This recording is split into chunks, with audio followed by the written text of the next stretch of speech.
Hey, good to see you again. The team are now ready to start development on some new upgrades. You can review these from within the laptop. I'll speak to you later, okay? Hello everyone and welcome to F1 2016 Career Mode. We're here for part number 32 for round 11 of season 2 of this F1 2016 Championship. We're here for the Hungarian Grand Prix in the beautiful city of Budapest at the Hungaroring, and Toro Rosso, as you can see, have bought a few upgrades to their cars. Of course, they're yet to score a point in this season, so hopefully these upgrades can send them flying towards the points. Just for the Red Bull family, if nothing else. If you missed the last episode at Silverstone, the British Grand Prix, I do highly recommend you check it out, along with every other episode in this series. But first, here are our qualifying goals for this Grand Prix. Hi, how are you? I'm just passing on your qualifying goals for this weekend. So our qualifying goals are second or higher and beat Daniel Ricciardo. As I said, if you've missed an episode so far, like, share and subscribe. Never miss an episode. And we're getting ready for qualifying. We've had a shocking practice session, so let's see how qualifying goes. I'll send you over to Crofty now for the Hungarian Grand Prix qualifying. So here we are in qualifying 2. Now, what I must tell you is that practice, we've gone for a different setup to last year. It's actually the same setup we used at Silverstone, just ever so slightly tweaked. And I compared it to the setup we used in Hungary last year, and the last year's setup was horrific. The car felt a lot nicer to drive, but it was very slow. And so we've stuck with this same setup, which is quicker, but we have been miles off the pace, as you will see in a minute as we come through the final corner here, turn number 14 here at the Hungaroring, and we open the DRS as we finish our lap in qualifying 2, and we're 2 seconds off the pace of our teammate, and we just about get through. I was honestly surprised we made it through into Q2. Q3, sorry. That's how bad the pace has been this weekend. Q3 is a massive result. We've just got no pace. I don't know where it is. We're losing a lot of time in the middle sector. So what I've done for qualifying 3 is I've changed the wing angle up. I think I was running 7.6. I've now changed it up to 8.6 because of course we're in parc fermé, so we can't add any rear downforce on. So we've added one front downforce on just to help the car in that middle sector. As you can see, we've missed the apex of the first corner already, but we might just about get away with it as we now head down the second DRS straight into turn 2, and we now rejoin in the end of the middle sector, and that extra bit of front wing has worked a treat because somehow we found all the time we've lost in the middle sector. We've gone purple in that middle sector as we now come into turn 13, this hairpin here, the penultimate corner. We don't run wide on the exit, which we had done in quali 1, I believe, as we now come round the final corner for at the end of our one and only lap in qualifying 3. Open the DRS and across the line we go, and it puts us P3 on the grid, a 1:19.7, and that middle sector, that extra bit of downforce has really helped us massively, and we've gained 1.2 seconds.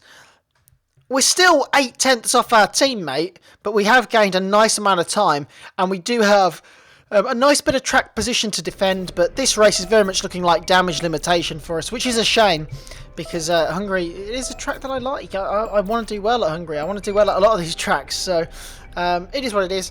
Those are the resource points we've got. We've already been told by our Chris, whatever his job role is, to develop the car, which we're not doing.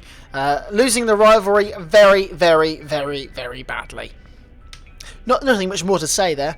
The reason I haven't been developing the car, if you don't know, is because I'm trying to not pull Red Bull too far away from the field, because we're already the fastest car by quite a bit. So that's why. And we want to bring Ferrari and Mercedes into play. But here are our race goals. Hello. I just wanted to pass on the team's expectations for this race. Good luck. So the race goals are pretty much the same as they were in qualifying, actually, except with the Drivers' Championship target, so nothing much to worry about there. It's going to be tough. It is going to be tough. Our starts have been pretty good, so hopefully we can get another good start. But yeah, pace has been bad, so it's all about damage limitation this weekend in terms of points to Daniel Ricciardo. So I'm now going to send you over to the commentary box for the Hungarian Grand Prix. Hello and welcome to Hungary for the 11th round of the 2017 Formula 1 season. Today we are situated 12 miles northeast of the capital city Budapest, here at the Hungaroring for the 32nd running of this race. The first was back in 1986, where Brazilian Nelson Piquet took the win for Williams Honda. Britain's Lewis Hamilton holds the record for the most wins at this track with 5 victories.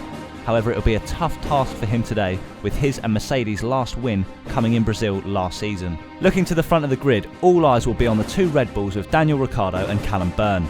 The 2 main protagonists in this year's title race have seen their relationship strained after on-track incidents in both of the last 2 races. Team principal Christian Horner has told the media that if his 2 drivers can't keep their racing clean, then team orders may be enforced. Okay, so you're lower on the grid than we wanted. Let's make the start count. So to the grid, and it was Daniel Ricciardo who took his 9th pole of the season, and he is joined on the front row by the Ferrari of Kimi Raikkonen. Callum Byrne lines up 3rd in what has been a difficult weekend so far, and Sebastian Vettel is 4th. The 3rd row is made up of the Mercedes of Lewis Hamilton and Felipe Massa's Williams. The 2nd Mercedes of Nico Rosberg is in 7th, ahead of the 1st Force India of Nico Hulkenberg. Valtteri Bottas is 9th and Carlos Sainz is 10th for a Toro Rosso team still without a point in 2017. His teammate Daniel Kvyat is 11th alongside Mexico's Sergio PEREZ. Rio Haryanto is the lead manner in 13th ahead of 2-time race winner Jenson Button. Fernando Alonso is on the 8th row alongside PASCAL WEHRLEIN. And it's an all Haas 9th row with Esteban Gutierrez leading Romain Grosjean in 17th and 18th. While both Renaults take up the 10th row with Kevin Magnussen leading Jolyon Palmer.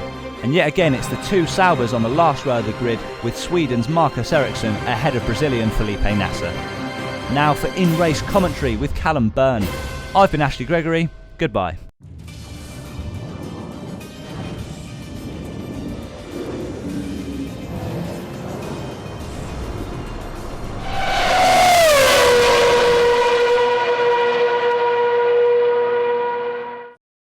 So here we are on the grid here in Hungary.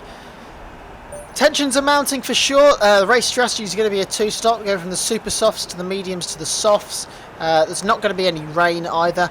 We have gone harder on the tyre allocation again, so we do have that option of a second set of mediums should we want to use it. I did ideally want to start on the soft compound tyre and not the super soft because they don't last very long around this track, but as I said, we just did not have the pace in qualifying or in practice, so we couldn't go for it. It was too risky.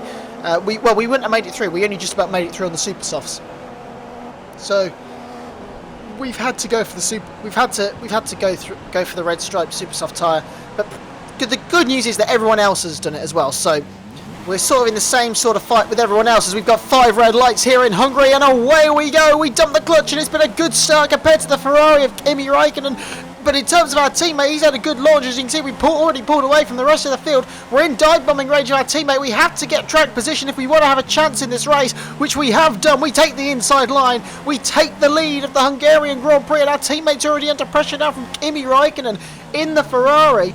Into turn 2 we go. It looks like in our mirrors that Ricciardo has just kept ahead of the Finn, and he stays in 2nd place. But that is just the start we needed to have any chance of beating Ricciardo in this race. Talk about damage limitation. We're in a great position now to get some solid points this weekend, but I have a feeling that it's going to be a lot of looking in the mirrors rather than looking ahead in this Hungarian Grand Prix. As we now have a replay of the start. As you can see, Ricciardo and myself got an awesome launch off the line. Both Ferraris bogged down off the start. You can see there's a fast starting Manor and Force India in that pack as well, as one of the Williams is jigging for position as well. And it looks like Nico Rosberg was in fact challenging Kimi Raikkonen more than Raikkonen was challenging Daniel Ricciardo. As we now got a viewpoint from the Mercedes of Lewis Hamilton. Here we go, straight past both Ferraris. Looked like Sebastian Vettel got an even worse start compared to his teammate, and up around the outside he went, and there's contact with Raikkonen, and somehow Hamilton doesn't go to the scene of the accident. That one is mad, as we now get an onboard from Sebastian Vettel, and you can just see how bad the start was from the 4-time world champion, as everyone's going past him. Massa, I think that's Hulkenberg in the Force India as well, both Mercedes. As you can see, he's now trying to hang it up the inside. We'll see the there's almost contact between the Massa and Rosberg, as we've now got the onboard from Nico Rosberg. And look at the start from Felipe Massa. What a start! And that in conjunction with the bad start for Vettel, and Rosberg, just purely because he didn't have to weave around a car, managed to sort of gain the position on Felipe Massa. As you can now see, he goes around the outside. There's the contact between Hamilton and Raikkonen, which is really severe. So it's really hampered Hamilton down this straight into towards turn 2. Rosberg launches it up the inside of his teammate through turn 2. Hamilton's trying to hang it around the outside. Through turn 3 they go. Rosberg gets shoved out wide. He keeps his foot in it as they run up towards turn 4. Up the hill. They're never going to go side by side. They are! And Nico Rosberg takes the position. Brilliant stuff from the two Mercedes drivers. Rosberg's been really punchy this year. Remember, he dive bombed us in China. And it's good to see from the AI as we're defending from our teammate down the pit straight at the end of the first lap, started the second lap, and we're now having to defend again in the run down towards turn 2. No DRS activated just yet, but we managed to hang on to the lead, and we stopped Ricciardo thinking about a move around the outside, as now at the end of lap 3, the start of lap 4. It's same old, same old. Raikkonen goes purple, 3 or 4 tenths quicker than what we just did on that lap, and we're going 3 wide into turn 1. Raikkonen on the outside, Ricciardo in the middle. We have the inside line. We bump across the curb to hold on to the position and give as much space to these two as possible, because remember, Hungary is nicknamed Monaco without the barriers. As you can see, Ricciardo, I'd arguably say that Ricciardo turned in to us again. I really would say that.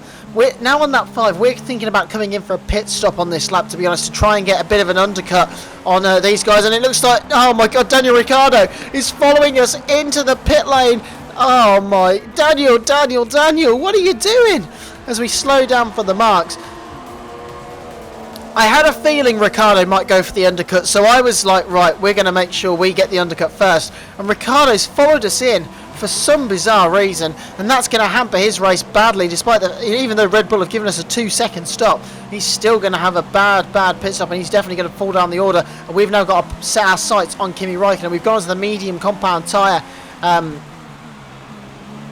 pure and simple, because it gives us the option then, and because we've gone for the undercut, by about 2 maybe 3 laps, the undercut that we've gone for is, we're in a sort of predicament now where we might have to think about going medium to the end, as we're now trying to think about getting around Jolyon Palmer in the Renault. We're going to brave it up the hill towards turn 4. We've gone up the inside and we take the place from Jolyon Palmer. That was butt-clenching stuff. Up the inside into turn 4, and that could have ended in disaster. We had to make the move because Raikkonen's in free air now, and I don't know how we didn't crash, but we didn't, and that's all that matters, as we're now chasing down Roman Grosjean. A few others are starting to make their pit stops. There's Kimi Raikkonen coming out of the pit lane. We dive up the inside of Grosjean, but it means we're going to have to go around the outside of Raikkonen. We try and leave him space on the apex, which we do, and we do have DRS as well, and we've just about hung ahead of Kimi Raikkonen, who is now on the soft compound tyre, as we're launching one up the inside of Button to try and put cars between myself and Raikkonen. Raikkonen is now going to be incredibly quick in this phase of the Grand Prix, as we've now lost Esteban Gutierrez from this race. Let's have a look as to how or why we've lost Gutierrez, as he's coming through the turn 13 now. Engine failure for the Mexican, and he's dived straight into the pit lane to retire that car. But for some reason, despite the fact he's gone into the pit lane, we have a safety car here. Thankfully, the pit stop phase is over, because otherwise it would have hurt us quite badly, as Alonso and the manner of Haryanto, I believe it was, have made their pit stop now. So we are now leading under safety car. Raikkonen is second. Then it's Jenson Button, who is yet to pit. He might peel off into the pits in a minute. Then it's the Mercedes. I believe it's Rosberg ahead of Hamilton at the moment. So something to keep in mind there. But yeah, Ricciardo is quite far back at the moment. He's still in a bit of traffic, and I was told by my engineer he's actually doing a 3-stop compared to the 2-stop we're doing. As I said, we've got as we're coming to the safety car restart, because we have that extra set of medium compound tyres, we might have to pit at around the same time as Raikkonen to cover him off and put on another set of mediums, just to be safe in this race, as we now restart the Hungarian Grand Prix. No DRS, of course, as we go down the main straight, but Raikkonen got a good launch out the final corner, and he's in the slipstream as we go down towards turn 1 into the braking zone. He goes around the outside. Is he going to be able to hold it? We squeeze him and run him out of road on the exit of turn 1, and we maintain the lead as now on lap 18. There's a yellow flag for Fernando Alonso. He's now out of the race. Why has Fernando Alonso retired? Is it a crash or is it an engine failure? It is indeed. That Honda engine has let go for the second time in 3 races for Fernando Alonso, who will not be happy at all. Is on the same lap. We've got Raikkonen going up the inside into turn 12. Oh, can we hang it? Can we hang it? We just about hung it around the outside. And Raikkonen, though, starting to get a bit ballsy now. He's trying to find some unique and different places to overtake. We had a bad run out of turn 11, and it put us right on the back of it. Put him right on the back of us. As we cross the line, here he comes again with the DRS. We're having to keep an eye in the mirrors for the Mercedes of Nico Rosberg. He's getting ever closer in the slipstream as well. We hold the inside line through turn 1, and we hang on to the lead of the Hungarian Grand Prix still. But we are having to start thinking about that pit stop. We're keeping an eye on Raikkonen.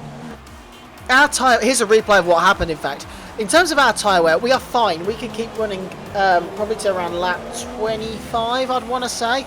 But we know that Raikkonen is going to pit early. So if anything, we're getting to around this section of the track, and we're looking in the mirrors and judging to see if Raikkonen is coming into the pit lane. As now on lap 19, we're coming through the penultimate corner now, and is it pit stop time? We look into look backwards. Raikkonen peels off into the pits. We just about dart in front of him. And we're going to go on to another set of medium compound tyres, which will comfortably take us to the end of this race. Slow down for the marks. And Daniel Ricciardo pits as well. You couldn't make it up. You could not make it up. On go the medium compound tyres. We've been jumped by Kimi Raikkonen as well. So our job of covering him off has not gone well. 3.2 second stop. Not good from Red Bull. And that means we are going to fall now down into about 11th place. I think we're going to rejoin at the moment. It depends where it looks like there's a JENSON button trying to go around the outside, but thankfully he doesn't get in between us and Raikkonen. And we have to strike now. We cannot let Raikkonen get away. If we're going to beat Kimi Raikkonen, if we want any chance of winning this race, we need to get it back ahead of Kimi Raikkonen. He's our target at the moment. He's the man we are racing. As up the hill towards turn 4 we go. We brake a little bit late. We're trying to find extra time. We ever so slightly cut the corner, and we're now over the back. We try a diving manoeuvre up through turn 5. We almost make contact with Raikkonen. As now on the run to the 6-7 chicane, we have the inside line. Can we brake late enough and just about squeeze through? Yes, we can. And we move up into 10th place in this Hungarian Grand Prix. And that was risky business. I mean, we had to make the move. We had to go all or nothing here to win this race. And if Ricciardo's doing that extra stop and has been held up even more in the pits, this is all about gaining points on Daniel Ricciardo now. We thought it was damage limitation coming into this weekend. Now we've got an opportunity to really extend our championship lead. As here's the onboard from JB. On his front wing, as now on lap 21 we rejoin the action live as we go across the start-finish line. Raikkonen sets a lap time 4:10. It's quicker than us. He's diving. He's going around the outside. We put a bit of a squeeze on him into towards turn 1. We hold the inside line, and we still keep the lead. As now we've lost Carlos Sainz from this race as well. The attrition rate looking a little bit high here, and we've got a virtual safety car. We were right next to the pit lane, in fact. As Sainz has in fact lost his engine, and here we join at the end of this virtual safety car. It stayed out for quite a while, and it just happened to come out while Sebastian Vettel and Lewis Hamilton were in the pit lane. So we are now an effective 3rd place in this race. We're now chasing down Vettel. If you look on the mini-map, there's a car coming out the pit lane now, but the car that's heading down towards turn 1 is Lewis Hamilton. We have been jumped by Hamilton as someone's coming out of the pit lane. It's Nico Rosberg for soft tyres. We dive it up the inside of Vettel as these guys have been held up behind Haryanto in the manner. Vettel is on our outside as we run towards turn 2. We have DRS and just about pull ahead of him. It gives us the opportunity to dive up the inside of the manor of Haryanto into turn 2, and we move up into 4th place in this race. And we need to get a move on because Hamilton is pulling away. He's on the soft compound tyres now. So the guys that went super soft, medium, soft, the virtual safety car has given them a cheap pit stop compared to what I did, which was cover off Raikkonen, where he was doing soft medium, which is not good as we now go up the inside of Valtteri Bottas into 6-7 chicane, and we move up into P3, and we're now hunting down Felipe Massa. Both Williams and that Manor of Haryanto are yet to pit for their final stops.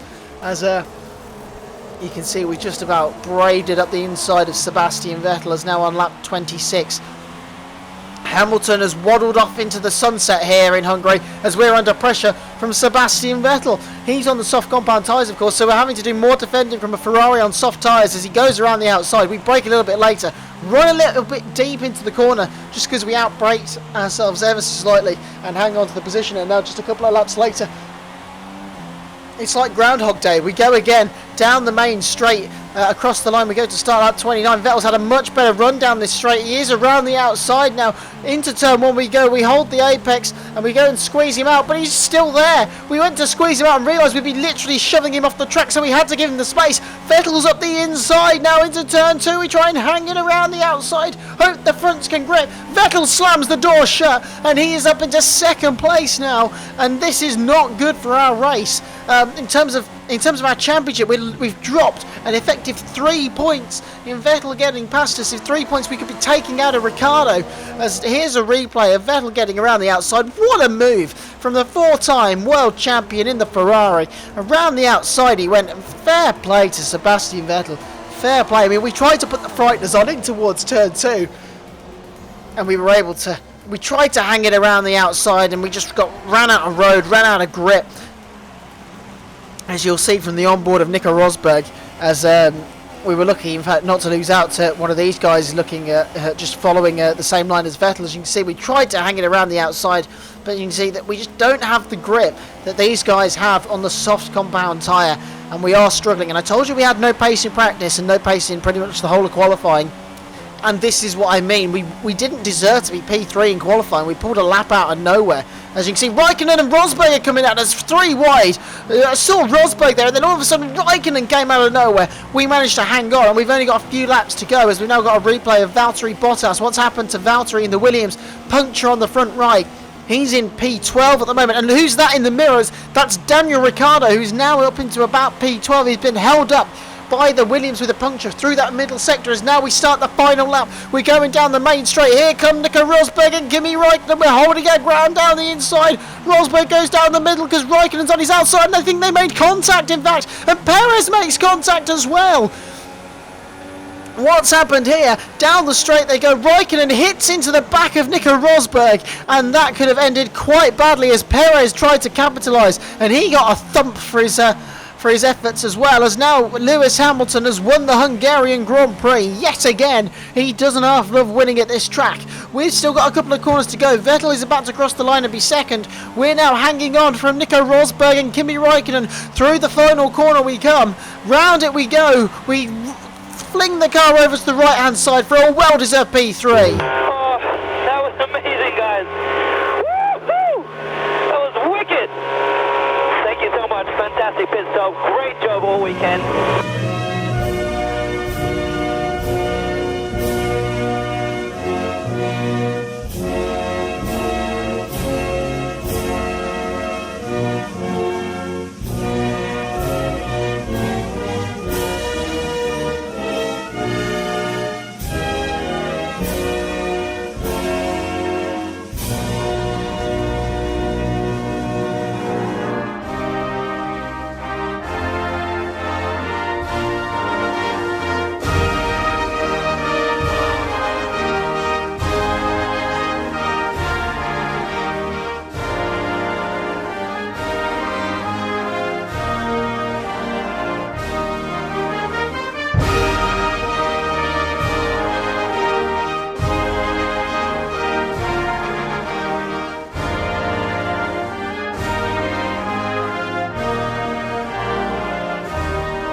So then, it's time to see how this result affects the Drivers' Championship. Our current points leader extends their lead at the top of the championship after a very good result here today.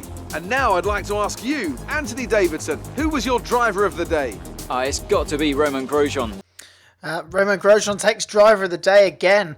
Fair play to Romain. But yes, we have managed to somehow we've managed to get P3 there. As I said, Well, look at that, we finished 21 seconds off the lead. We didn't deserve to be P3 this weekend, but we've managed to get it. And I said damage limitation was everything. That is good damage limitation, and we keep our run of podiums going. Hamilton wins from Vettel, myself, Rosberg 4th, then it was Raikkonen, PEREZ, MASSA, Nico Hulkenberg in 8th. Daniel Kvyat gets the first points for Toro Rosso in 9th. Romain Grosjean, driver of the day, in 10th. And Daniel Ricciardo misses out on points by 4/100ths of a second. And look at that, he did not make that 3-stop work, did he? Massa just about, well, I say just about, he did lose a place off the start. But Ricciardo getting held up behind us in two of his 3 pit stops has cost him. It's cost him a lot of time. Look at that, 47 seconds off the lead. That was still 26 seconds behind us in the end. And I tell you what, compare the fastest lap times. He was a lot quicker than us this weekend. And that pole position, it's just been a horror show from our teammate. Haryanto got 12th, so Mana don't get back-to-back points again, as we now lead the Drivers' Championship by 31 points from Daniel Ricciardo. Vettel has brought the gap down between us and him down to 70 points. We need to keep a slight eye on that, because he has beaten us in the last couple of races. So we don't really want to... don't want that one to extend. He beat us in Austria and he beat us here with 2 brilliant manoeuvres. But as you can see, Hulkenberg gained a couple of points there on Valtteri Bottas. No movers in the constructors' standings. We have been caught by Ferrari ever so slightly with only 1 car in the points. Mercedes, though, and Ferrari, that gap is looking very interesting indeed, 60 points. But even so, the gap between 4th and 5th place, bearing in mind Williams have a quicker car, they are still chasing down Force India. McLaren in a world of their own, and Mana need to keep an eye on Haas, because Haas, of course, scored points here this weekend. We've got 2,048 resource points plus the bonus, which is going to give us just about 2,100. Rivalry, we did beat Ricciardo, but he had a much faster lap time, and with that, he's going to all but win the rivalry. I hate having Ricciardo as my rival, because there's so much emphasis on fastest laps and sector times, and Ricciardo is very good over 1 lap, as our driver position is pretty comfortable, to say the least. Here's the career score then. We drove 51 laps this weekend. Bearing in mind it was only a 35 lap race, so put a fair whack into this weekend, it would seem. And there we have it, guys. I hope you enjoyed this race. It was I didn't have much chance to breathe in that commentary, but as you can see, there we go. There's our podium run. We have scored podiums in every race since the second race of the year in Bahrain. So that's pretty good going from us. And we go to Germany next, and we were quick. We took pole position in Germany last season, although I think we finished 5th in the race. So we need to work on that one a little bit. But I'm truly excited to head to Hockenheim before the summer break. And we will end the summer break as the World Championship leader, regardless of what happens in Hockenheim. So that is all something to look forward to. We've only got we haven't got many races to go. We're halfway through this season now. So the tension is really starting to build as we come towards the closing end of the season. Guys, thanks for the support on this series so far. Like, share, subscribe, comment. I reply and I look at the comments, so it does mean a lot. And I will see you for the next video, which will be the Australian Grand Prix review.